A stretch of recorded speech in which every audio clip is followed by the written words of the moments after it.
Boa noite, caros alunos e ouvintes. No ar, mais um programa Culturas e Identidades com Loriel Rocha. O tema do nosso programa de hoje será a continuação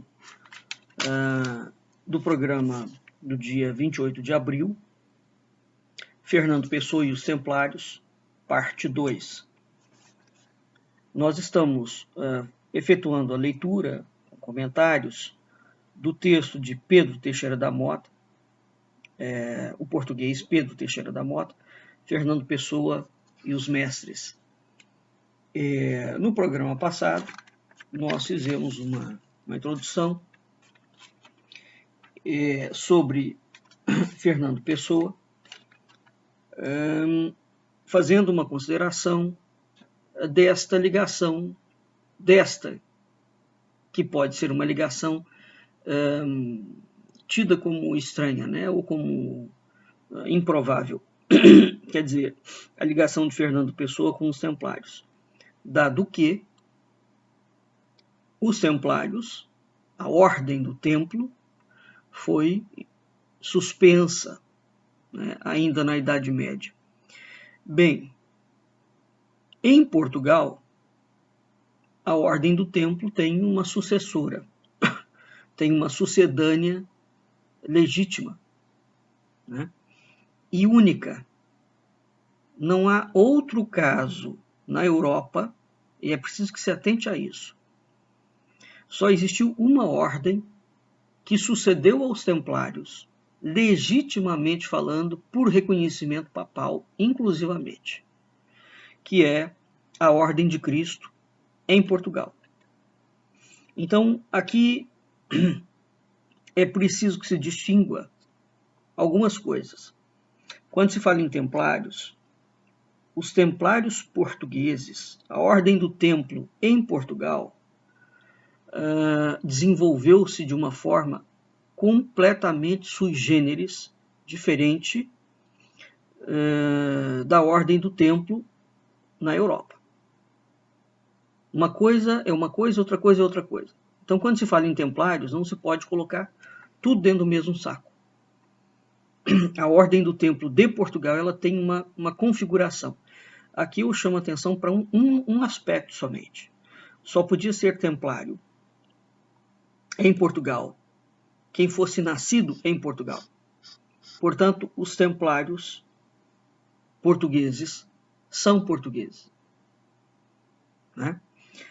A ordem vai estabelecer uma relação direta com a coroa portuguesa desde antes da nacionalidade, ou seja, desde antes de Dom Afonso Henriques ser aclamado rei. Né? A ordem já estava na Península Ibérica, atuando, havia um projeto da construção daquilo que se chama de um metacristianismo templário. A Ordem do Templo antecedeu a Ordem do Templo um projeto específico comandado por duas ordens. Primeiro foi a Ordem de Cluny, depois foi a Ordem de Cister. Né? A Península Ibérica representava para a Igreja Católica Romana uma localidade específica para gerar um projeto específico. Então esse projeto foi tentado pela Ordem de Cluny, depois pela Ordem de Cister, com modificações entre uma e outra, evidentemente, e depois pela Ordem do Templo. Os Templários, então, fizeram uma alteração radical naquela estrutura, tá? A Ordem do Templo, que é outra coisa que se confunde muito, sobretudo no Brasil,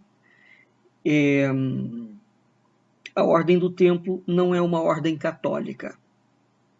Ela é uma ordem que tinha aprovação papal, no sentido de atuação, nada além disso.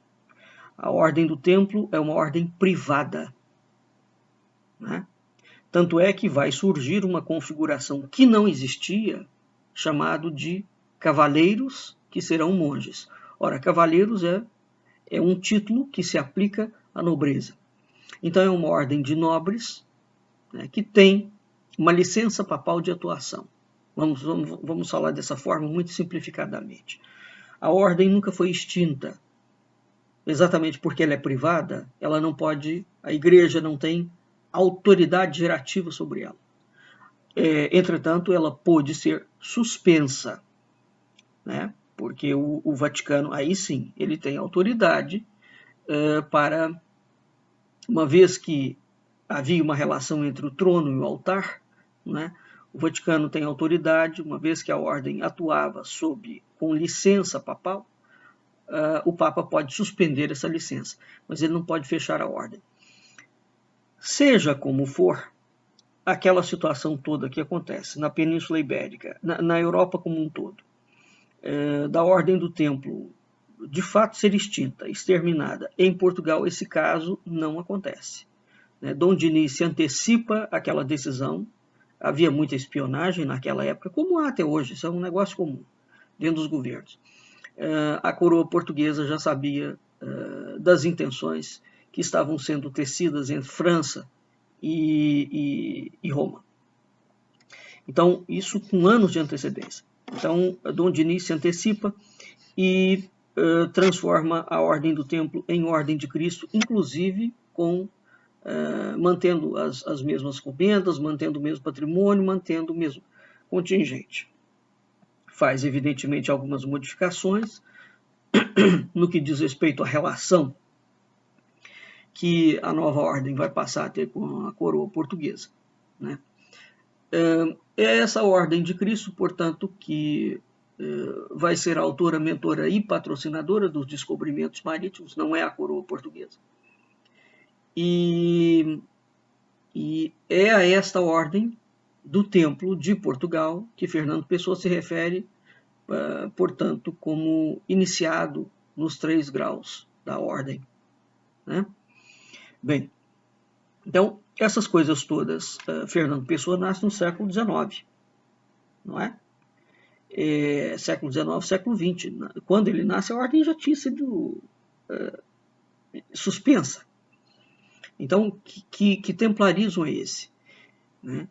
A que Fernando Pessoa se refere. Portanto, esse assunto é um assunto complexo que não pode ser tocado de uma forma leviana, né? Porque ele tem inúmeras variantes, né? Mas eu gostaria que vocês ficassem com isso em perspectiva. Nós havíamos falado algo do gênero na aula passada. E agora, dado esta condição, né, de Fernando Pessoa como iniciado, na aula anterior nós vimos que o Pessoa faz toda uma caminhada, né, por esoterismos múltiplos antes de chegar àquilo que ele vai chamar de iniciação à Ordem do Templo de Portugal. Pois bem, então nós vamos finalizar esta parte que a gente tinha começado no programa passado e vamos falar rapidamente sobre essa questão do Fernando Pessoa com os Templários. Vamos à obra. O Mota cita uma carta que Fernando Pessoa escreve a Mário de Sá Carneiro. O Pessoa era muito amigo do Mário de Sá Carneiro, que também tinha dons espirituais, digamos assim, e contatos, não é?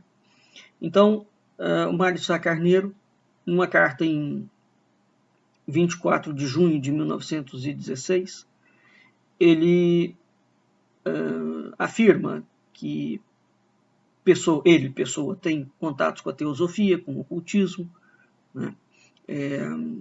Encomenda muitos livros e começa a desenvolver alguma coisa que ele se refere como escrita mediúnica ou com escrita automática, né? e visões. Ele tem visões etéricas e visões astrais.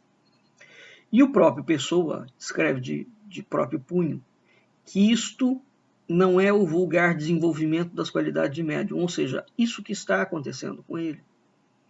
Ele, como conhecedor, já vinha estudando essa temática, ele fala que isso não é simplesmente uma mediunidade como aquela mediunidade seja a mediunidade que teve a Blavatsky, seja a mediunidade que o Espiritismo afirma. Né? E ele coloca o seguinte: já sei o bastante de ciências ocultas para reconhecer que estão sendo acordados em mim os sentidos chamados superiores, para que um fim qualquer, que o mestre desconhecido, que assim vai me iniciando, ao impor-me essa existência superior, vai me dar um sofrimento muito maior do que aqui tenho tido, e aquele desgosto profundo de tudo que vem com a aquisição destas altas faculdades. Essa frase do Pessoa tem muitas interpretações aqui. O Pedro Teixeira da Mota dá uma interpretação com a qual eu particularmente discordo frontalmente, mas eu vou ler aqui.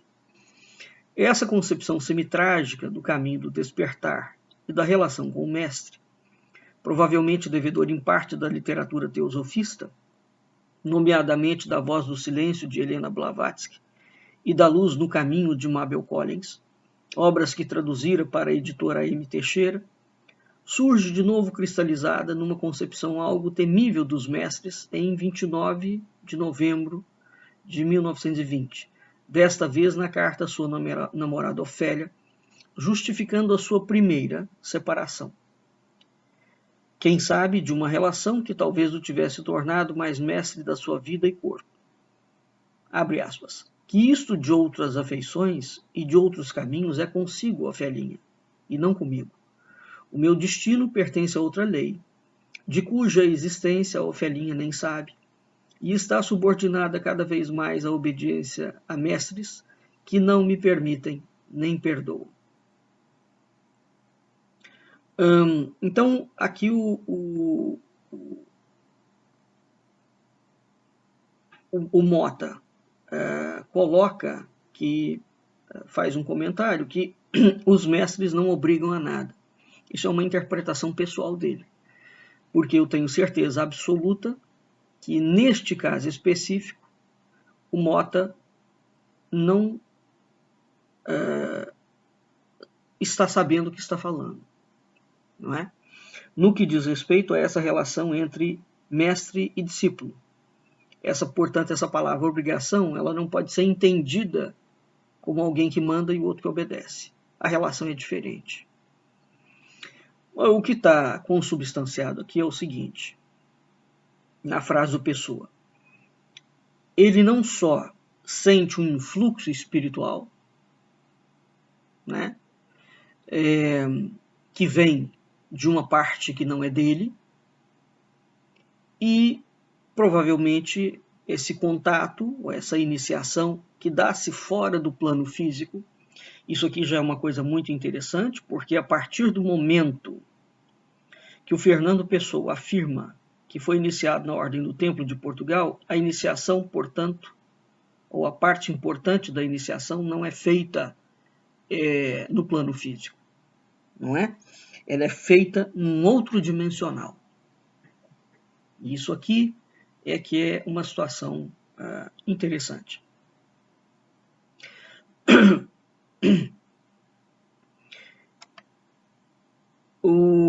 Evidentemente que o Mota coloca alguma dúvida, né, se o Pessoa está sentindo de fato um influxo espiritual ou se é um desejo de mistificação. Porque os verdadeiros mestres não obrigam e respeitam o livre-arbítrio.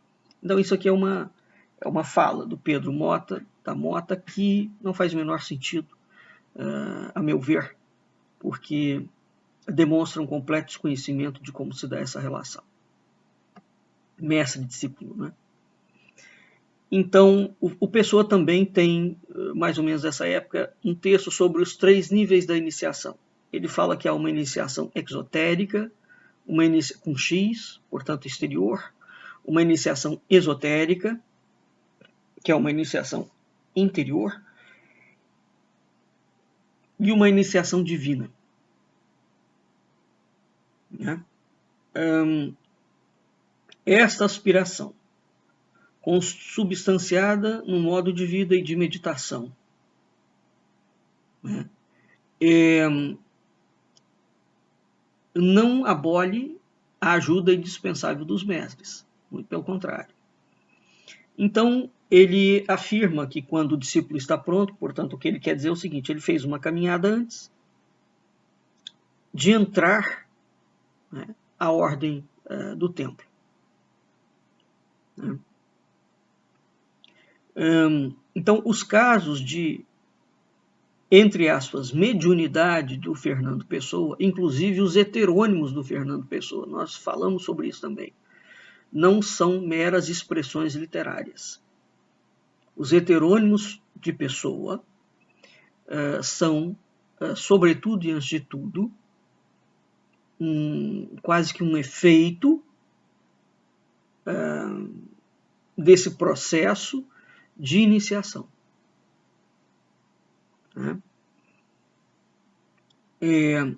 Então, o Pessoa ele vai fazer uma crítica muito grande às mediunidades. Fernando Pessoa é um autor muito complexo de ler, né? Sobretudo se ele for lido somente pela ótica literária, como tem hábito o Brasil de fazer. Ele tem toda uma outra parte, que é uma parte substancial. Né? Ele não tem, por outro lado, a escrita dele não é uma escrita passiva, não é uma escrita automática, ele não é tomado, digamos assim, por um espírito, por um ente, como um caso de mediunidade.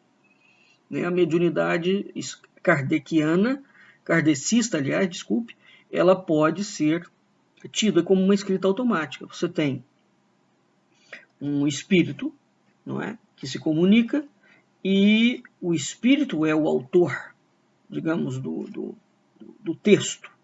Não é? Ao médium cabe ser somente um veículo.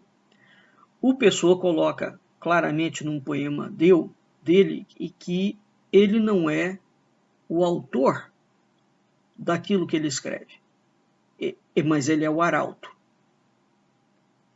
Né?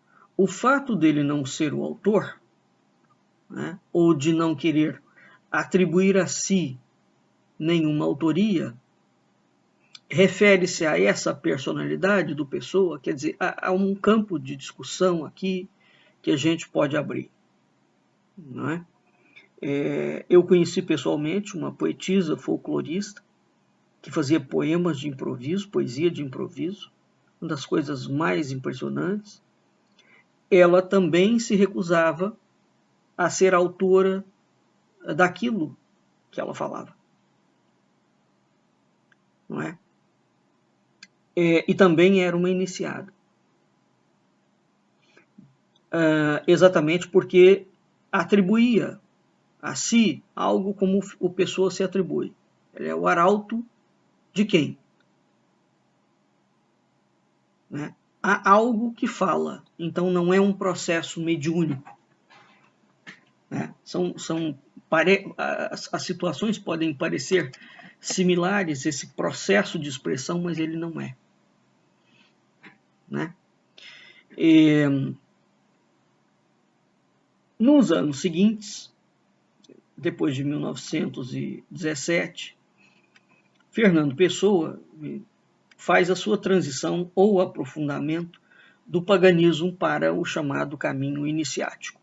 Essa palavra iniciação, esoterismo, ocultismo, no Brasil, há uma completa confusão em relação a esses termos. Completa. Usar essas palavras hoje em dia, aqui dentro do Brasil, olha, é um cenário complicadíssimo, porque a barafunda e o desconhecimento são realmente impressionantes. Né? Esses termos eles tiveram uma evolução histórica completamente distinta. Então, ocultismo, esoterismo e misticismo, por exemplo, uma coisa é o verbo, outra coisa é o substantivo. Assim como ocultista, esotérico e místico, o esotérico não necessariamente é esoterismo. Né? O ocultista não é ocultismo. E o místico não é misticismo. Então, a começar da origem da palavra e da evolução histórica dela. É preciso ter um entendimento claro disso para entender não só Fernando Pessoa, bem como muitos outros indivíduos. Né? Bem, então, Fernando Pessoa vai conhecendo obras e ensinamentos ocultistas e esotéricos. Encomenda muitas dessas obras aos estrangeiros. Ele faz leitura de Pitágoras, de Juliano Apóstata, de Ramachakra, de Eliphas Levi, Franz Hartmann, Edward White, Oswald Wirth, ou vai estudando ordens, a maçonaria, que no final do século, ordens ocultistas inglesas, como a Sociedade Secreta Rosa Cruz, a Ordem Dourada, Astro Argentum, Stella Matutina, tem o Martinismo de Papus, a Sociedade Hermética dos Rosa Cruzes, fundada por Stanislas de Guaita, em 1888. Todas essas ordens vão falar de mestres, vão falar de hierarquias, né? Vão falar de uma tradição viva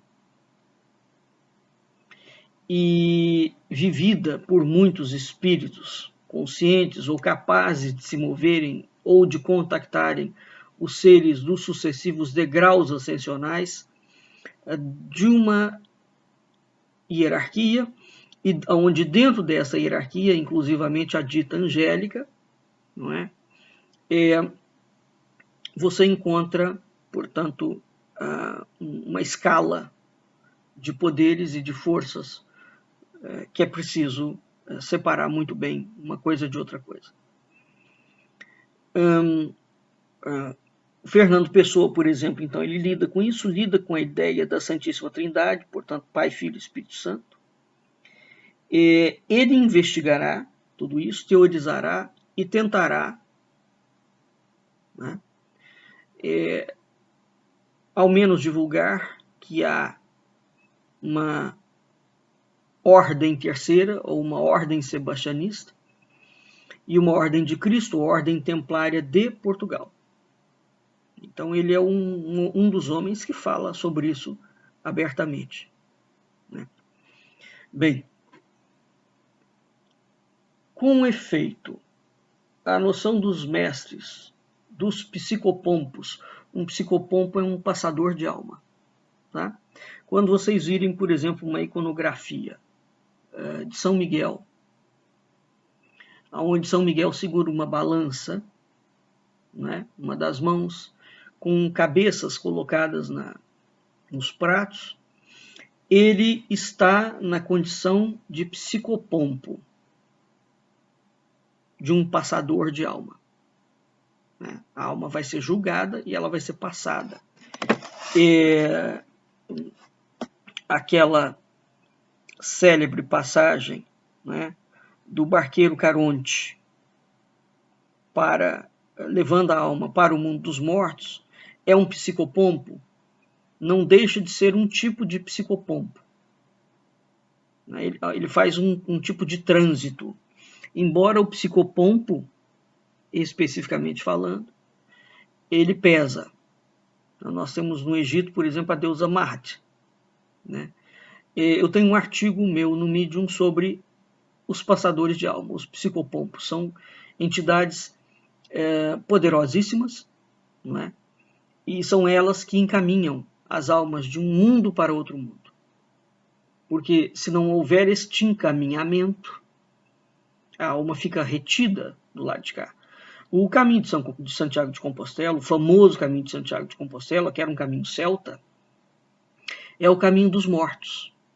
Quer dizer, a alma atravessa toda essa estrada que corta os Pirineus e vai terminar na Galiza, né, no norte da Galiza, numa região chamada Costa da Morte.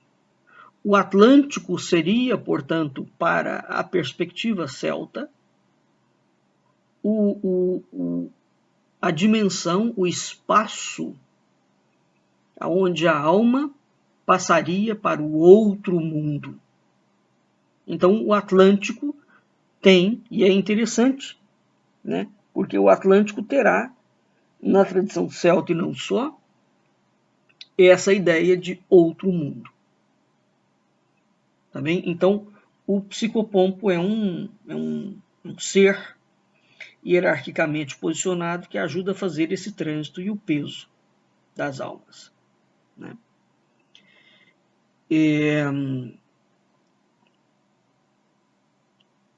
Então, o Fernando Pessoa vai falar de uma fraternidade espiritual, de uma hierarquia, vai indicar a existência de uma tradição vivida por alguns dentro do corpo místico ou espiritual da igreja, né?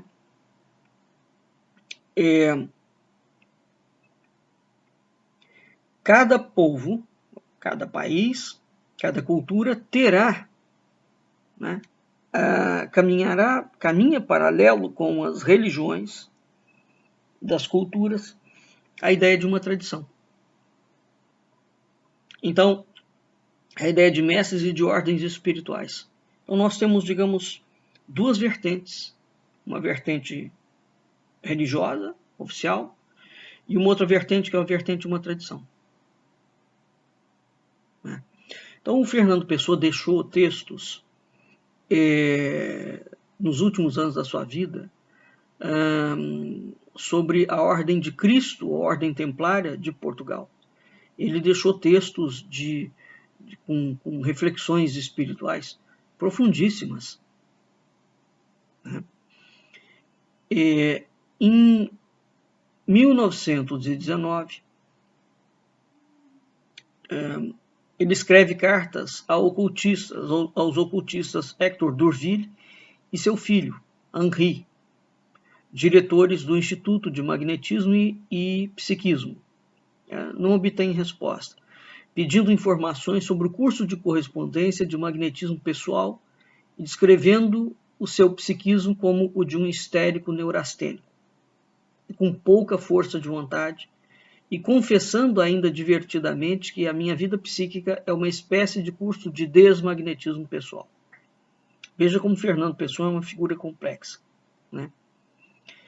Em 1929, depois de ter detectado no primeiro volume das Confissões de Aleister Crowley uma provável incorreção no horóscopo quanto à hora de nascimento e o ter assinalado em carta endereçada aos responsáveis da editora, a qual foi lida e aprovada por Crowley, e levou uma correspondência entre os dois, e a vinda deste, que é considerado um mago, o autodenominado Mestre Therion, a Portugal, tendo Fernando Pessoa se encontrado algumas vezes com ele, numa relação enigmática quanto às influências que terá recebido e as consequências da sua própria realização, né, e caminho espiritual, evolução espiritual, como que.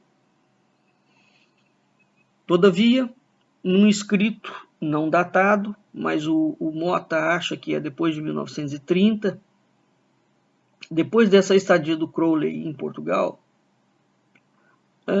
o Pessoa o considera um exemplo de magia negra, porque nas suas funções cerimoniais ele usava o sexo, mesmo invertido, e sobretudo recusava dobrar o joelho diante de Deus, numa posição típica do orgulho e da ambição, tão criticados por Fernando Pessoa, enquanto formas que matam ou abafam o verdadeiro mestre e espírito, bem como as ligações superiores. É interessante, veja, o Pessoa tem contato com vários pensadores e várias correntes. O fato dele ter contato não significa que ele absorve aquilo, né? Então, ao mesmo tempo em que ele faz essa crítica de Crowley como um mago negro, né, e é preciso que se entenda essa crítica, a crítica não exime, né, o Crowley de ser o detentor de poderes. A forma como ele usa é que é diferente. Então, ele não nega a forte impressão que Crowley lhe fez, e há um documento, há poucos anos, recolhido ao espólio do Pessoa na Biblioteca Nacional, que revela, o título é Honra ao Mestre Therion. Então, numa pós-modernidade, em muitas doutrinas e vivências culturais, repleta de especulações mentais sem referência espiritual, parecerá estranho essa admissão no nascimento do modernismo, dos mestres e do mundo espiritual.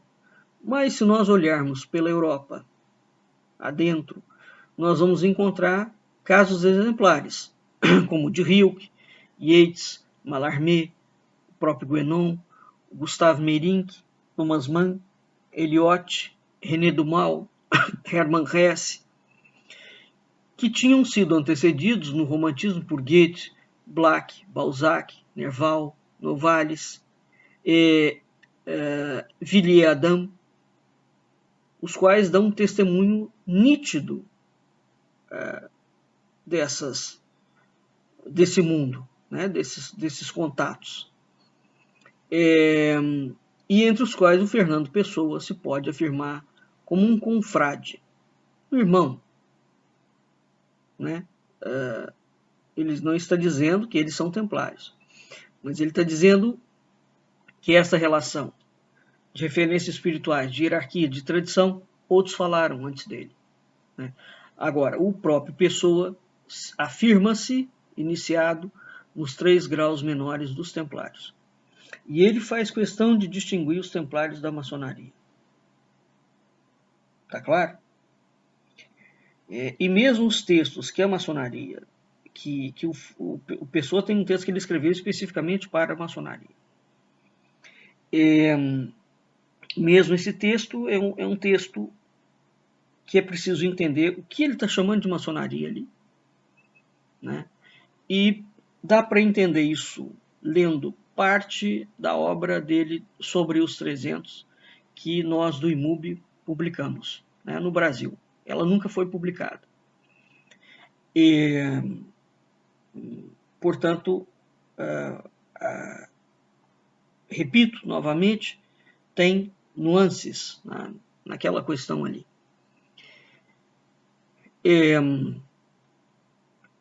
A base ou a razão fundamental da existência dos mestres, ela pode ser vista de um modo múltiplo. Né? Então, o sentido, o verdadeiro sentido da iniciação é que este mundo visível em que vivemos é um símbolo e uma sombra. Que esta vida que conhecemos através dos sentidos é uma morte ou um sono. Ou, em outras palavras, o que vemos é uma ilusão. A iniciação seria o dissipar dessa ilusão. Veja como esse pensamento aproxima muito um pensamento do início da filosofia, não é? Em que os sentidos são causa de confusão. E, ao mesmo tempo, que nos lembra muito a ideia do Maya, né? Do extremo oriental. Não é que o mundo não exista, é que os sentidos, ou a matéria, o sentido apegado à matéria, pode te gerar um maiá. Você pode ser levado a viver numa ilusão. Ora, a partir do momento, portanto, que o materialismo histórico e o materialismo dialético matam toda a ideia de transcendência, sobre uma perspectiva esotérica, iniciática, templária, ocultista, como queira, e mesmo sob uma perspectiva religiosa, esse homem está perdido de si. Não é? Porque o mundo não faz mais sentido, aqui num sentido filosófico. Ele não tem um referencial axiológico superior. Né? Ele é guiado somente pelo dinheiro. Então isso significa dizer que, sob a perspectiva espiritual, o materialismo é o maior incentivador de um mundo de morte, de um mundo de ilusão,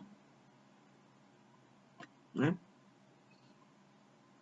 Então, essa ilusão, esse estado de ignorância e a necessidade de percorrer, portanto, um caminho de inspiração, de desvendação, de iluminação, aqui não no sentido de ficar iluminado, hein? Implica a existência de outros que já percorreram naquele caminho e te ajudam a fazer. Então, a iniciação é um processo pessoal. Você tem alguém que te ajuda a colocar para fora. Eu repito que há aqui uma similaridade muito grande com o início da filosofia, com a proposta de uma maiêutica, né? Há uma distinção entre filósofo e professor de filosofia. A filosofia autêntica, ela lida com um processo de maiêutica, quer dizer, o indivíduo coloca algo para fora, mas esse algo que está para nascer já está lá, ele não é colocado por ninguém. Então, na iniciação, não é o mestre, quando se fala que o mestre inicia, o mestre não cria nenhum processo dentro do discípulo. O caminho faz-se caminhando, e é o caminhante que faz o caminho, através da sua própria experiência. Portanto, ele vai lapidando, ele vai elaborando as suas próprias forças. É ele, aí você tem alguém que consegue ser um apoio, como uma parteira para uma mulher que está dando à luz, né? É a maiêutica. Você consegue colocar para fora ou ter alguém que te apoia na hora do parto. Uma explicação bastante rude, mas é essa relação que nós deveríamos entender do mestre com o discípulo. Então, quando você é iniciado no sentido hermético, esse conhecimento você não obtém por si, ou seja, pela mera leitura de livros, nem tampouco pelo exercício da inteligência pura e simples, porque senão todos os acadêmicos, todo mundo que faz universidade seria iniciado, né? Então não é a cultura livresca e nem tampouco o QI, né? Ou a academia, que são coisas distintas, que facultam a iniciação. Veja que é um outro processo.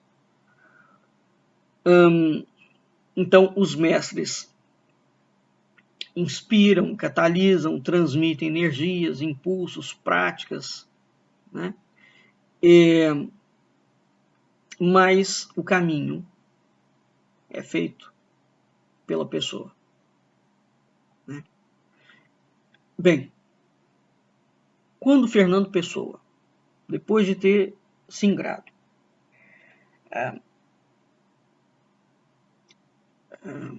várias tradições, ele mergulha na tradição portuguesa, não é?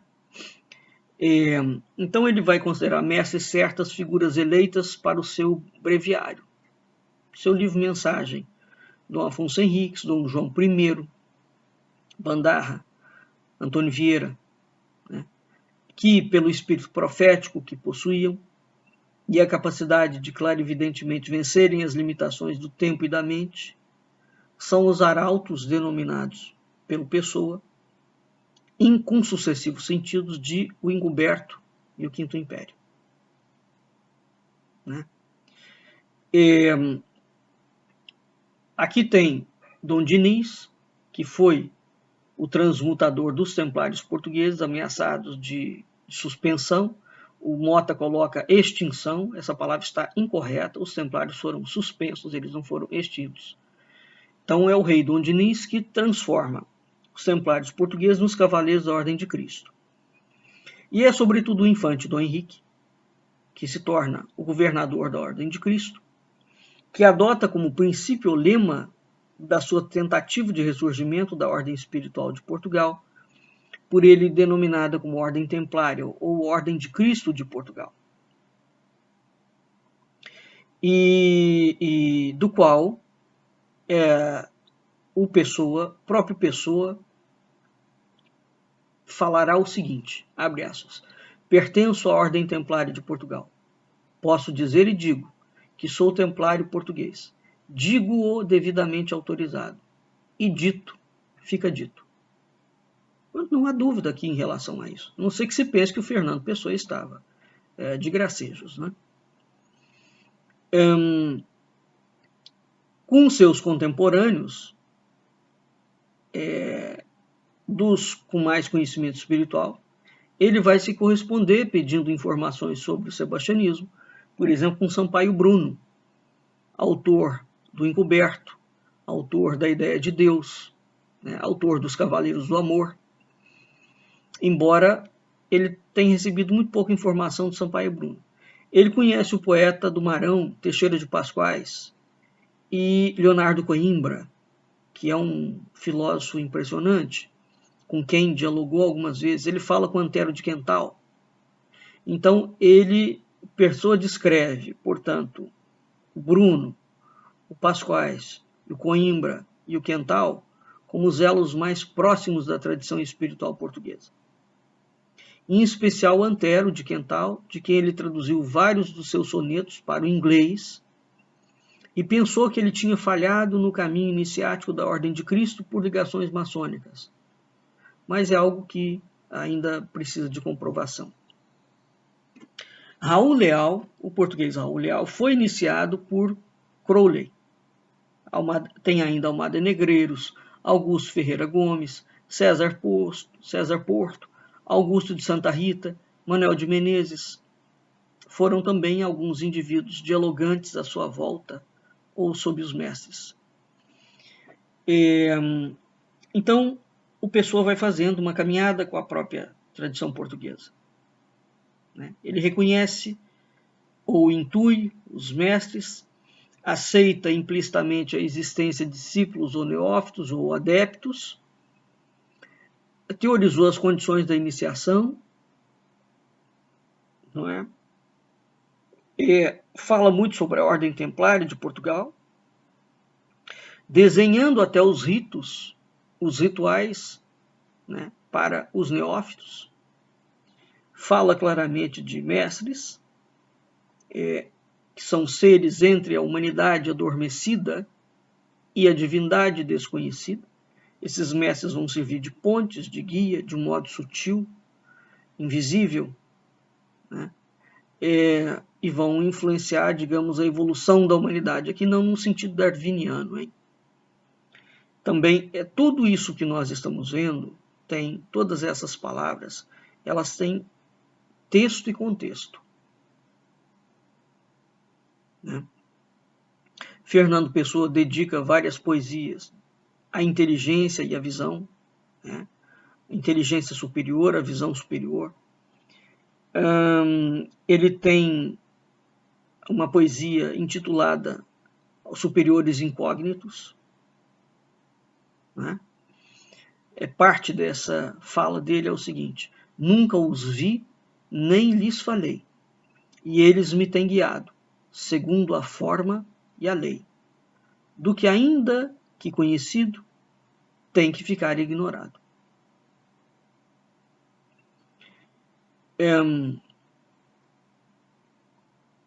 Então, o Pessoa considera que há 3 tipos de assassinos do mestre: a ignorância, o fanatismo e a ambição. Fernando Pessoa se intitula cristão, mas também, não católico, cristão, mas também é preciso entender aonde ele entende que está a verdadeira tradição do cristianismo, e ele não reconhece essa tradição na Igreja Católica, integralmente na Igreja Católica Romana. Né? Isso é uma coisa muito interessante, não é só dentro de Portugal, não é só Pessoa. Muitos portugueses têm esse entendimento. É uma distinção que eu vivo fazendo no Brasil e o brasileiro não entende, porque de fato Portugal é um país herético sobre alguns aspectos, né? Que dialoga com heterodoxias, ou aquilo que são chamadas de heterodoxias, de uma forma muito clara e desabrida, né? Sem problema. ao mesmo tempo, você tem uma ortodoxia reinante em Portugal que beira o fanatismo católica, né? Então, você é um país pequeno, mas que você tem diferentes aspectos, né? Fernando Pessoa glosa a tradição iniciática grega, o romanceiro popular indo-europeu, né? Que mostram essa união, este diálogo que existe entre o espírito adormecido, o espírito do peregrino, o corpo com a alma, né? Não há em nenhum momento, no que diz respeito à pessoa, uma ideia de que ele se apresenta como mestre, né? Tem muitos estudos, tem uma genialidade criativa, evidentemente. Então, os heterônimos dele, o Caieiro, o Álvaro de Campos, né? São indivíduos, por exemplo, em que você encontra expressões literárias, o Ricardo Reis, né? Muito diretas sobre iniciação. Né? Então, ele escreve sobre mestres e iniciações, escreve sobre poesia ética, poesia dramática, né? Tem esses heterônimos que são expressões, conforme eu falei, colocados pela própria pessoa, que surgiram após essa iniciação, né, ou convivendo como um efeito dessa iniciação de pessoa. Né? É um grande estudioso e representante, digamos assim, da Ordem Templária de Portugal. Veja o que ele fala. Para obter o grau de neófito, é preciso passar as 3 provas do pórtico: vencer o mundo, a carne e o diabo. Para vencer o grau de adepto menor, é mister passar as 2 provas do átrio: vencer o amor à vida como vida e o temor da morte como morte. Para obter o grau de mestre do átrio, é mister passar a prova do altar: vencer o apego à personalidade, a noção de que cada qual é o que é, obter a de que cada qual é o universo inteiro, e que estão nele, e são ele, todos os outros homens. Esses são testes e condições que o Pessoa realiza nos anos finais da sua vida. Então, esses 3 graus são os referidos por ele nos termos de iniciação, avanço, completude. Teve textos de Fernando Pessoa jovem em que ele fala dos processos de libertação e de ascensão, né? E que resume no hindu, no cristão e no Rosa Cruz, e cujos excessos ou desvios vão resultar no ascetismo, que odeia a personalidade, no misticismo, que odeia a inteligência, no voluntarismo, que odeia a lei. Então veja como o Fernando Pessoa é um autor extenso, profundo, né, de uma densidade de conhecimento muito grande. Tá? Bem,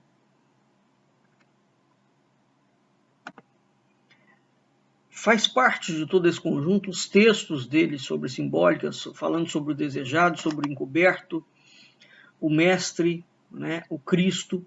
Ele tem outros tantos textos dedicados ao grau de mestre na maçonaria, maçonaria aqui com ressalva, ou dedicados aos mestres da tradição Rosa Cruz, Valentim Andréa, Bacon, Shakespeare, Flood, Thomas Vaughan, né, Arthur White, e mestres Rosa Cruzes que são poucos conhecidos. Ele vai fazer uma glosa à tradição maçônica do Templo de Salomão, como sendo a alma humana, né? A ideia de grande obra, né? Também, ou de mundo, ou de carne, ou do diabo. Essas coisas todas têm um significado.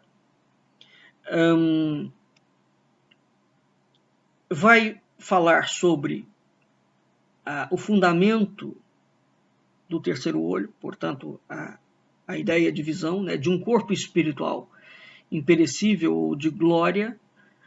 Esse corpo era chamado pelos neoplatônicos de algoiedes. Né? Então, o Pessoa fala que esse corpo é um elo muito importante na tradição espiritual ocidental. Vai falar de Cristo, né? Vai ter estudos sobre ateus, sobre libertários, com Binet Sanglé, Max Nordau, John Robertson. Vai falar sobre o paganismo transcendentalista. Enfim, ele tem muitos estudos, né, sobre temáticas diferentes. Ele vai fazer uma defesa das associações secretas, notadamente a maçonaria. Isso é um texto que foi atacado pelo salazarismo, pelo conservadorismo, pelo catolicismo. E, repito, este texto pode dar a impressão de que Fernando Pessoa é maçom. Não. Se você não tiver conhecimento, aquilo ali parece uma defesa dessa maçonaria formal que a gente vê. E ele não está se referindo a isso. Né? É preciso entender o que ele vai compreender como aquilo ali. Né? Então, tem a sua carta autobiográfica, que nós do IMUB publicamos também, que ele se afirma um cristão gnóstico, fiel à tradição secreta do cristianismo, iniciado por comunicação direta de mestre-discípulo nos 3 graus menores da aparentemente extinta Ordem Templária de Portugal. Né? Então, ele fala com originalidade que o progresso em Cristo, na ordem, é feito em 3 estágios. O primeiro revela Jesus de Nazaré, ou simplesmente Jesus. O segundo, Cristo de glória. O terceiro, Cristo de Deus. Ora, ele fala, uma carta, algo preparatória, a Adolfo Casais Monteiro, que segundo a nossa afinação espiritual, poderemos ir comunicando com seres cada vez mais altos, os mestres e as hierarquias celestiais.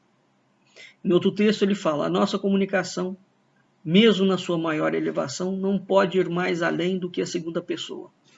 Portanto, união com Deus e união com Cristo significam a mesma coisa, pois só podemos ser um com Deus em e através de Cristo. Assim, se atingindo a pax profunda, por ele designada como correspondente à realização no reino de Cristo, isso não quer dizer que Jesus reina em nós, mas é em nós que Jesus reina. Em nós que não nos templos externos. Então veja novamente que o Pessoa segue um cristianismo. É preciso lembrar que os templários foram acusados, uma das acusações que pesa sobre os templários é de eles renegarem Cristo. Não é? Isso não é verdade, evidentemente, mas sob essa perspectiva aqui, de qual cristianismo se está falando? Ou há uma crítica muito contundente a que a Igreja de Roma não teria mantido o cristianismo autêntico. Entendeu? Isso abre a uma discussão muito longa que atravessa a história do Ocidente. Isso não é só Pessoa que coloca, não. Então, a relação de Pessoa com os mestres será uma constante, patente, ela está escrita em muitos poemas. Em 1930, ele fala bastante da ordem espiritual de Portugal. Ele, na famosa carta ao conde de Kerselin, na sua nota autobiográfica, ele exorta a ter em memória o mártir Jacques de Molay e a combater em toda parte os 3 assassinos de Molé: a ignorância, o fanatismo e a tirania. Então, Pessoa testemunha de uma forma muito intensa uma tradição secreta, uma hierarquia, uma fraternidade espiritual de mestres e discípulos, que ao longo dos milênios tem inspirado, impulsionado a marcha da humanidade. Tradição essa que caminha paralelo às religiões estabelecidas e não combate as religiões estabelecidas. É preciso que se entenda isso, né?